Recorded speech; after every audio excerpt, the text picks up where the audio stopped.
آپ اس کا تھوڑا سا طریقہ بھی بتا دیں، ہو سکتا ہے کوئی اہل دل ہوں۔ روزانہ 66 مرتبہ سفید کاغذ پر کالی پنسل سے لفظ اللہ لکھیں۔ جس طرح 786 کو بسم اللہ سے نسبت ہے، اسی طرح 66 کو اسم اللہ سے نسبت ہے۔ آپ تھوڑے دن لکھیں گے، ایک دن آئے گا جو آپ کاغذ پہ لکھتے تھے وہ آپ کی آنکھوں پہ تیرنا شروع ہو جائے گا۔ جب آنکھوں پہ تیرنا شروع ہو جائے پھر لکھنا بند کر دیں، آنکھوں سے پھر اس کو دل کے اوپر اتارنے کی کوشش کریں۔ اگر اللہ نے چاہا تو جو کاغذ پہ لکھتے تھے وہ دل پہ لکھا نظر آئے گا۔ اس وقت دل کی دھڑکن تیز ہو جائے گی، ٹک ٹک ٹک، اس ٹک ٹک کے ساتھ اللہ لائیں۔ بار بار ایسا کریں گے، رب نے چاہا دل کی دھڑکنیں اللہ اللہ میں تبدیل ہو جائیں گی۔ رات کو سونے لگیں، انگلی کو قلم خیال کر کے دل کے اوپر اللہ لکھتے لکھتے سو جائیں، اسی میں نیند آ جائیں۔ آدھی رات کے وقت اس دنیا میں روزانہ 70,000 فرشتہ آتا ہے، سب سے پہلے حضور پاک کے روزے پہ حاضری دیتا ہے۔ اس کو دوبارہ نہیں موقع ملتا، ایک ہی دفعہ آئے گا۔ حاضری کے بعد ان لوگوں کو ڈھونڈتا ہے جن کا تعلق حضور پاک سے،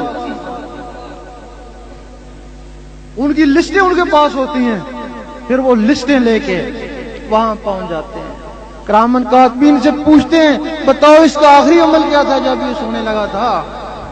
بھائی یہ عشاء کی نماز پڑھ کے سویا تھا۔ دعا دیتے ہیں اللہ تعالیٰ اس کو اور خوش رکھے، اور اس کا یہ دروشی پڑھ کے سویا تھا، اللہ تعالیٰ اس کو بھی خوش رکھے، اور اس کا یہ ایک مسکین کو کھانا کھلا کے سویا تھا، اللہ تعالیٰ اس کو بھی خوش رکھے، اور اس کا یہ اللہ پڑھتے پڑھتے اسی کی مستی میں سو گیا تھا۔ تو کہتے ہیں خاموش، آہستہ بات کرو، شاید اس کی یاد میں آنکھ لگ گئی ہو، اور ہو سکتا ہے ساری رات تمہاری اللہ تعالیٰ عبادت میں شامل کر دے، کیونکہ سوتے وقت جو نیت ہوتی ہے خواب میں بھی وہی کچھ ہوتا ہے۔ اللہ پڑھتے پڑھتے سو گئے اور خواب میں بھی اللہ پڑھتے۔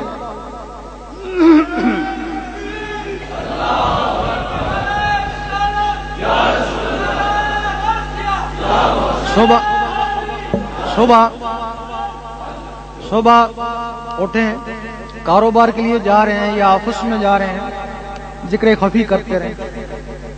ذکر خفی اور ہے، ذکر قلبی اور ہے۔ جب تک دل کی دھڑکنوں کے ساتھ ذکر نہیں ملتا اس کو ذکر خفی کہتے ہیں۔ ذکر خفی اور ہے اور ذکر قلبی اور ہے۔ وضو ہو یا نہ ہو، آپ دل کو وضو کیسے دیں گے؟ سارا دن پانی میں پڑے رہیں، دل میں تو پانی جائے گا۔ جب اللہ کا نور اس سینے میں آ جائے گا وہ اس دل کو دھو ڈالے گا، اس کو بولتے ہیں وضو کر لے شوق شراباندھا۔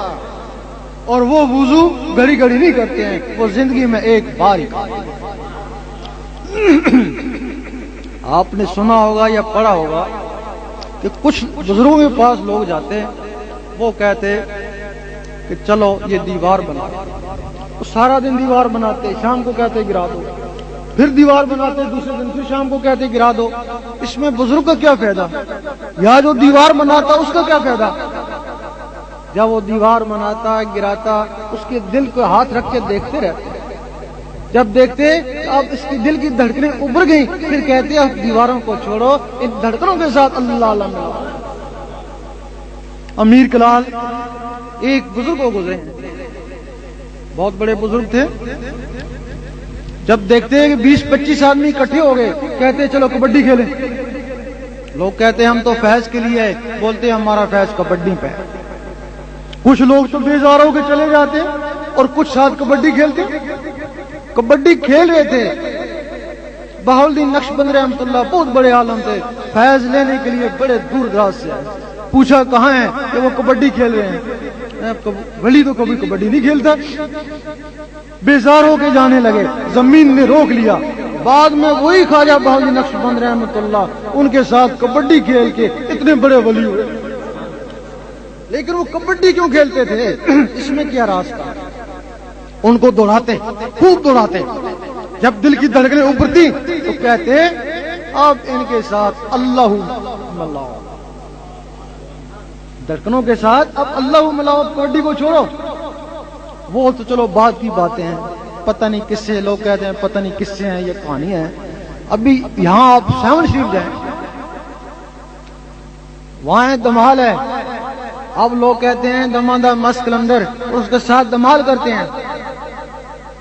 اس وقت کلندر پاک بھی دمال کرتے تھے اور اللہ کا ساتھ ذکر کراتے تھے۔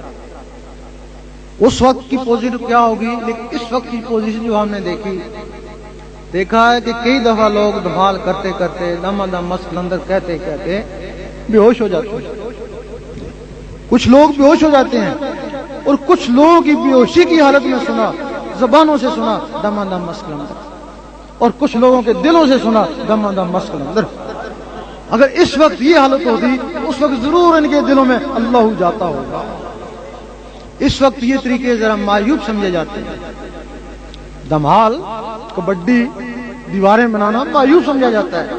ایک اور بہترین طریقہ ہے کہ جہاں یہ اللہ کی ضربیں لگاتے ہیں، گھنٹہ ڈیڑھ گھنٹہ آپ اللہ کی ضرب لگائیں گے تو وہی پوزیشن پیدا ہو جائے گی جو کبڈی سے ہوتی ہے، وہی دل دھڑکنا شروع ہو جائے گا۔ دل دھڑکیں، ان دھڑکنوں کے ساتھ اللہ ملائیں، بار بار ایسا کریں گے، رب نے چاہا تو دل کی دھڑکنیں اللہ اللہ میں تبدیل ہو جائیں گے۔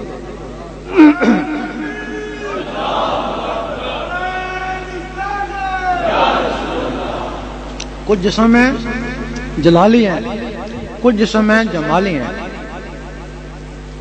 اگر ذکر سے جسم میں گرمی آئے پہلے تو اس کو برداشت کریں، کیونکہ گرمی کے بغیر کوئی چیز پکتی نہیں ہے، نہ ہی فصل پکتی ہے، نہ ہی ترکاری پکتی ہے، اور نہ ہی تمہارا سینہ پکتا ہے۔ لیکن جب ترکاری جلنے کو ہوتی ہے تو اس کے اوپر پانی ڈالتے ہیں، فصل جلنے کو ہوتی ہے تو اللہ تعالیٰ بارش برساتا ہے۔ اسی طرح جب یہ سینہ جلنے کو ہو تو پھر درود شریف پڑھیں، درود شریف اس کو ٹھنڈا کر دیتا ہے۔ صحابہ کرام فرماتے ہیں کہ ہم پہ جب مصیبت آتی ہم درود شریف پڑھتے، اس سے پہلے کیا کرتے؟